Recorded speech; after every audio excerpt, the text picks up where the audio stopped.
Herkese merhaba. Bu bölümde piyasalara özel bir parantez açıyoruz. Çok değerli bir yayın konuğumuz var. Barclays'in Ekonomik Araştırma Direktörü Keller'la buluşuyoruz. Hi Christian, thanks for joining our program. Hi Berfu, thanks for having me. Let's talk about the big picture first. 5 months into the year and nearly 3 months since the start of this Iran war. What kind of a picture are we looking at for the global economy and financial markets? I'm asking the balance sheet, overall balance sheet. If you had to describe the global economy in a few sentences today, what would that sentence be? It's an economy that entered the Iran war on quite a solid footing, and that is now being oil shocked. I think it's an oil shocked economy, and we are now getting very close to feeling the impact of the oil shock. Not only, on the screen with the price of Brent oil showing, higher, but really where it will hurt the real economy. So we're in a state of a resilient economy now feeling the impact. Mm-hmm. So do you think the worst is over or more to come? No, I think, frankly, the worst has not begun. I think it's certainly not over. Even if the war, in a way, maybe the worst has been over in terms of the bombings and the military action. But if you look at the outlook now for energy, is one whereby the strait has been closed for 10 weeks or so now. We know that tankers that were leaving the Strait of Hormuz, they need 3 to 4 weeks to get to the destination. So maybe you take that off, then you're still left with almost still 6 weeks or so whereby no flow has been coming out of the Strait of Hormuz. And that has meant that the reserves, which were quite high, and we must remember, we went into this war with global reserves on oil being very high, and they have been depleted, and not only crude, but in particular reserves for kerosene, diesel, all the distilled products, and they start to run low. At the end of this month, you see further price spikes in some of these products, which we all use every day or almost every day. Diesel, kerosene for flying, etc. Mm-hmm. International Energy Agency Executive Director Fatih Birol was in London last week, and he said that oil markets could soon enter a red zone as the stocks deplete amid the Iran war. And if the war continues, can we also talk about the same red zone for financial markets? What do you say? That's an interesting point, because I think financial markets have been a bit split. So what we've seen is that equity markets have been doing very well despite the war. So the war broke out, but there were good earnings seasons in the US, in particular all the AI-related stock, which matter because they are the biggest drivers of this equity boom. They continue to doing well. Even Nvidia last week, still relatively strong results, etc. So that AI boom seems to be completely independent of what was happening with energy prices. And that so far has continued to be very resilient to the shock. Now, at the same time, we see bond markets have been starting to react because there's inflation fears. Then people look in addition at the very high public debt levels in many of almost all of the Western industrialized economies. And so markets have been putting this together and have been pushing yield curves up, in particular at the longer end.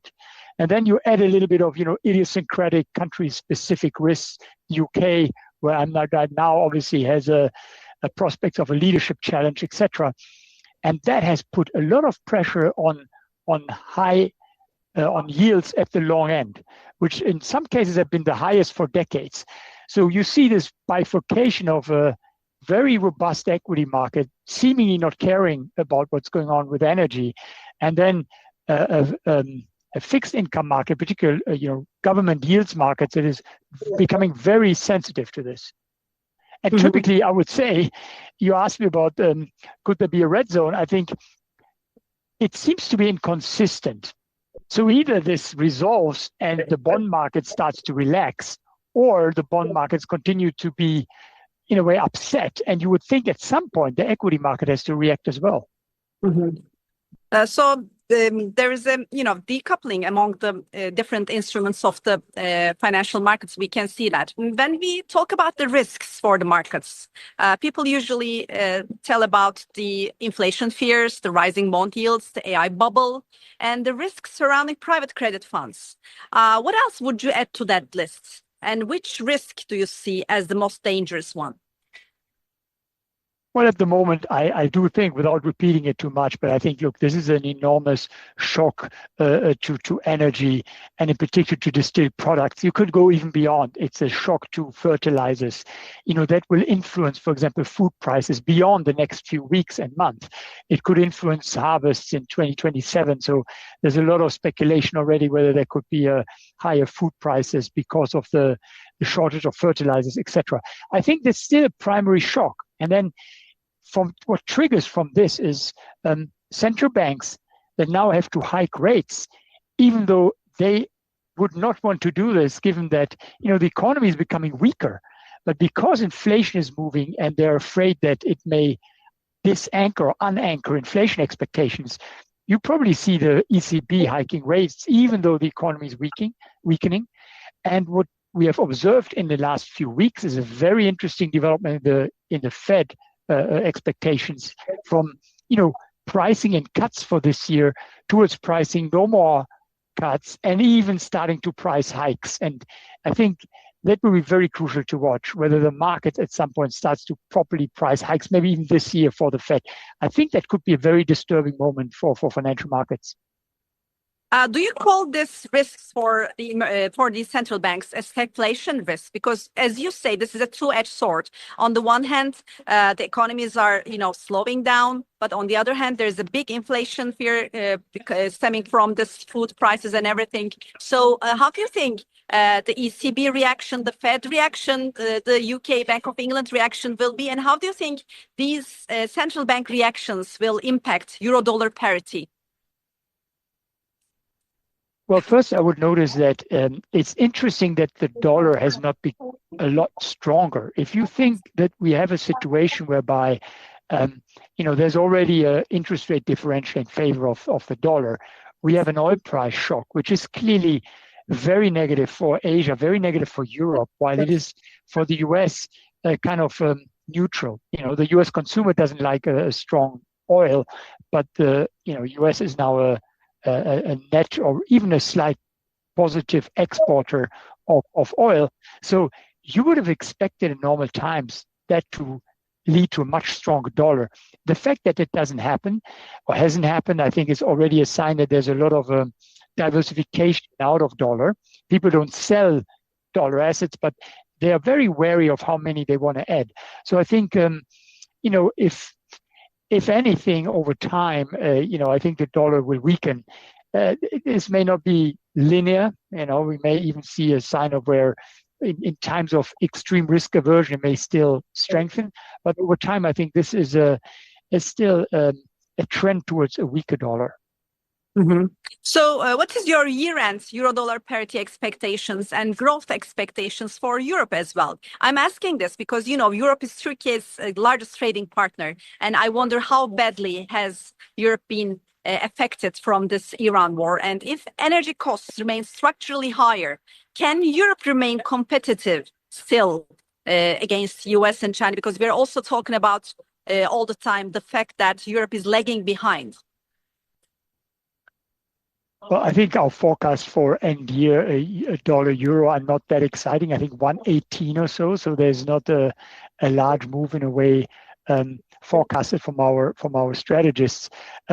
But you're pointing out, I think, a correct concern, and that is that Europe is an energy importer, and they suffer when energy prices are higher, and they already have a competitiveness problem. And I think with higher energy prices, it's what we call a negative terms of trade shock to Europe. And the longer this lasts, the bigger of a problem it will be. Now, structurally higher oil prices, you're probably right. It depends on how long the term is you think of, in the sense that even if the Strait of Hormuz opens, it will take a long time until they can really fully export again, as they did in the past. There are some people, though, who also say, if you look for the bit of a longer term, what will happen to OPEC? The UAE just decided to leave OPEC. There's a lot of production outside of OPEC.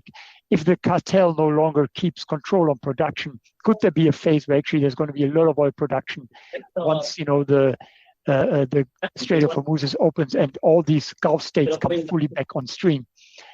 So, depending how long your horizon is, but I'm not so sure I would make a prediction for oil market structurally over the next year or so. How serious the slowdown in Europe will be, do you think? Yeah, we have now, we thought Europe would grow around 1% before the war. We now have it down to, I think 0.8, 0.7. Germany, which we thought could grow almost 1%, it's 0.6. So with regard to Europe slowing, that is clearly now baked into our forecasts. And that is, of course, a sad story because Europe was supposed to accelerate this year after already being in a very weak growth situation for several years. So when we are talking about the winners and losers of this war in terms of countries and regions, when you look at the whole picture in the world and both in Europe, which countries or regions do you name? Well, first, I would say there's no real winner because it would have been much better not having the war. Now you have relative losers, I would say, because even the US, which you could declare the winner, is effectively still a loser if you think of how well the US would be doing if oil was still at $60, $70. Now, the US is, in a way, a winner. Why? Because, as I said earlier, they have a big oil-producing sector now. They're bigger oil producers than Saudi Arabia, not an exporter, but a producer. So, there is a large part of the US economy, the oil producers, who benefit from the high oil price while the consumers suffer. So, relative winner, in a way, is the US. China, interestingly, is a large oil importer, but they have huge reserves, and they built them over the last year. So they went into this with very, very large oil reserves. So doing relatively well despite being dependent on oil imports. So China actually also doing quite well. And then I think the losers are really, Europe and Asia, the rest of Asia outside of China. And, a lot of times really the poor countries. And, cynically, it doesn't matter much for financial markets because they don't have large GDP, but the real losers are really poor countries in Asia where you already see a lot of rationing. They cannot necessarily, travel to work anymore. Sometimes even problems with cooking food because they don't have the fuels, etc. So clearly Asia and Europe, Africa to some extent where they don't produce oil, also losers, except for the few countries where they produce. Christian, you are the head of research at Barclays, and you see the big picture. You talk to lots of people during the day. So do you think that the Iran war is more than a war? Because some say that this is part of a broader reordering of global power. For example, Trump visited China, Putin traveled to China, India's Prime Minister Modi, toured around Europe. And there are reports that Europe is exploring renewed channels of communication with Russia to end this Ukraine-Russia war. Do you see all these developments as signs of a new era, economically, financially, taking shape? What do you say? I think you're spot on, and I think this is what is on investors' minds. And you can never pinpoint, whether it's one particular date. The Iran war was probably just another stepping stone. Some people say it started earlier, maybe already, with the first trade war under Trump won against China. But what we do see is now, a change or the end, if you want, of the kind of the global order the way it existed after the Second World War. And we now see a fragmentation in the global economy and the power structures as well. And the US is still, maybe the most powerful military, but no longer really the hegemon it used to be. We have the rise of China, and we now, what Carney called the middle powers. So I remember we spoke in Davos earlier this year, the famous speech by Carney, the middle powers, right? The Canada, the Europes, the Indias. They're not China, they're not US. They're not necessarily fully aligned. I mean, Europe supposedly still aligned through NATO with the US, but these middle powers have to think of ways of dealing with this new situation. And I think there's a lot in flux right now, a lot of uncertainty. And investors are thinking, what could that mean? I was just asked the other day by large Middle Eastern investors, could there be a new connectivity now of the Middle East, the Gulf states after the war's over, also with Europe? Europe needs the energy. Shouldn't it look more towards the Middle East, while already Asia is looking towards it, right? Turkey plays an important role, is a link in a way between Europe and Asia. So I think the new alliances that will have to be built. Mm-hmm. So what about emerging markets and Turkey? Because before the war, we were talking about emerging markets as the stars of global markets. Now, where does the emerging markets universe stand now? If you had to rank the top 5 emerging markets today, for example, which countries would you list? Would you make your list? Well, first, let me say something on emerging markets. I think what is very, very telling is that when you speak to investors now, they all want to allocate to emerging markets. Everyone sees this as a part of diversifying, not to be too exposed to the US, having asset allocation in many, many places. I think that's very important. Emerging markets also have shown to be more resilient. The policy over the past decades improved. So, the distinction between, there is very, very developed, advanced economies, strong institutions, very stable, and then you have emerging markets, very volatile, weak institutions. That has been become blurred over time. One. Second, though, valuations in emerging market in some sectors already are very, very tight, right? You look at credit spreads, emerging markets are no longer cheap. Maybe not in equity, but in fixed income, they're already quite expensive because people have been going into them. Now, the ranking, I would say, there's certainly the larger emerging markets that are quite attractive for strategic allocations when people think, where do I have to be? I tell you, a region, for example, that at the moment is very much in favor is Latin America, because people say, look, there's a lot of the commodities that are needed. And at the same time, they're a bit further away from all these conflicts and the sphere of influence of the US. There's a lot of interest in India because it's large. It's not aligned neither with China, neither with the US, but it's an up and coming economy. But there's continued interest also in African countries, and of course, I said it earlier, still in the Middle East once it is over, and including also in Turkey as a country that's shown being big in defense. All the sectors that are now coming, being strategically located in a very important part of the world, and being involved in some of the sectors that are very important now, which is defense is one of them. What is a single indicator you will watch most closely right now for Turkey and for emerging markets? I watch oil and I watch rates because, what we see now in the rates market at the long end, the pressure that we may see on further pressure that may see on long ends in the US and then on all other markets, because the important part is they're all connected. If the Japanese 30 years go up, you see it in the US yields, in the German Bund yields, in the UK gilt yields, etc. So I'm watching the fixed income, the government bond markets very closely as an indicator how concerned markets are, because I believe if interest rates really go up a lot, there's only so long that the equity markets can ignore it. Last question. Do you expect any more black swans or perhaps gray swans in the months ahead till the end of this year?